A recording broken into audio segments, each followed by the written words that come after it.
Olá, começa agora a série sobre epilepsia. Nessa semana e na próxima, na terça-feira, na quinta-feira e no sábado, você confere entrevistas com médicos especialistas no assunto.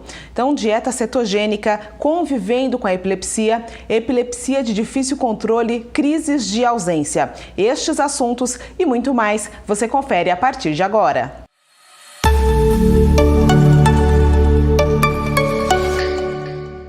Seja muito bem-vindo ao canal Conversando sobre Saúde. Eu sou Ione Veloso e trago para você informações com qualidade e credibilidade sobre os mais variados temas relacionados à saúde. Hoje a gente vai começar a nossa série sobre epilepsia. São perguntas que foram enviadas por dois grupos do Facebook, Mães da Epilepsia e Epilepsia Brasil. São pessoas que convivem diariamente com o problema. Então eu vou fazer várias entrevistas sobre esse assunto. Fique ligadinho no canal.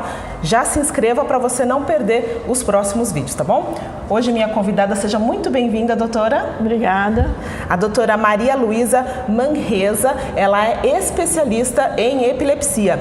Antes de ir para as perguntas do grupo, eu gostaria de saber, doutora, por que as pessoas têm epilepsia? Algumas têm desde pequenininho, outros depois de adulto. Por quê? Porque a epilepsia é uma doença, mas ela tem várias causas. Então tem causas que a pessoa já nasce com ela e tem causas que nós dizemos adquiridas. Então, por exemplo, se a pessoa tem um traumatismo de crânio, se a pessoa tem uma infecção importante do sistema nervoso, são causas que podem levar à epilepsia.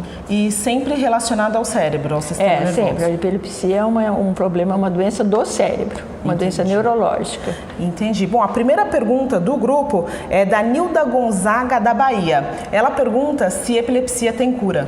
Na realidade, nós não falamos que a epilepsia tem cura. Muitas pacientes têm as suas crises controladas e depois de um tempo eles podem ficar sem medicação. Então nós dizemos que a epilepsia é resolvida, porque existe sempre uma possibilidade, embora às vezes mínima, que essa pessoa numa idade depois possa voltar a ter crise. Então nós nunca dizemos que a epilepsia tem cura, mas ela é resolvida.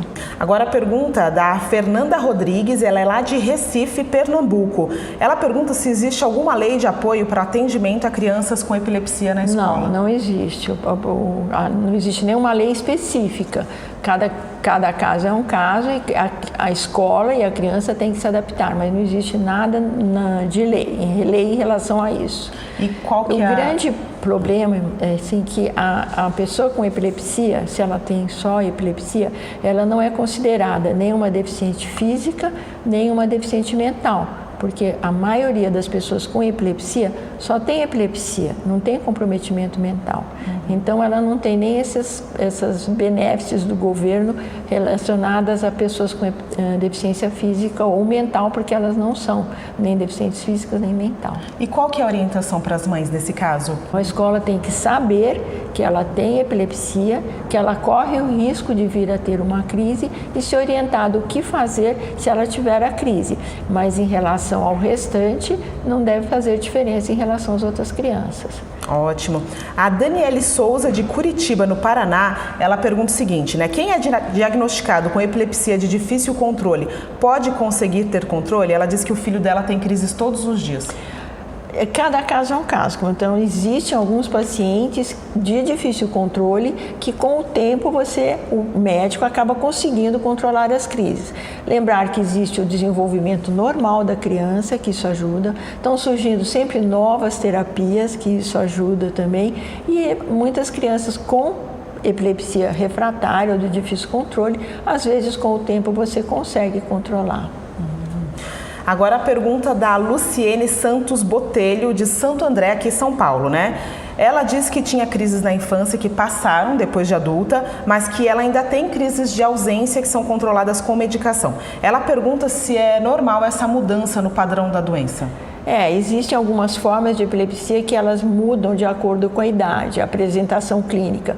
Outras vezes também a apresentação clínica é a mesma, mas a medicação modifica a expressão clínica da crise. Então você tem a impressão que é uma coisa diferente, mas na realidade é a mesma doença, só que às vezes parcialmente controlada, modificada pela idade e pelo tratamento. Agora eu vou acrescentar 2 perguntas que eu queria saber. O que é a epilepsia refratária? A epilepsia refratária a gente considera como aquela pessoa que você já tentou pelo menos umas 2 terapias com doses adequadas, tratamentos adequados e você não consegue controlar totalmente as crises epiléticas. Então tem pacientes que experimentam vários medicamentos e você verifica que ele não consegue controlar as crises.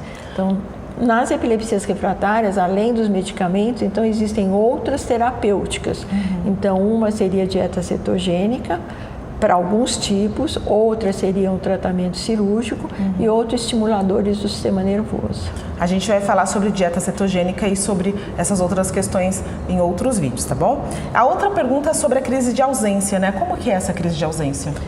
Olha, a crise de ausência é uma crise bem rápida, muitas vezes a criança ou o adulto também pode ter, nem percebe, tem um início e fim abrupto e passa muito rapidamente, é como se ela desse uma desligada bem rápido.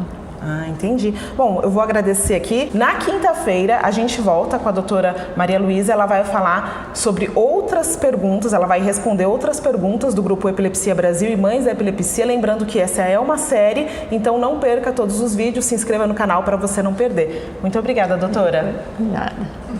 Até o próximo vídeo.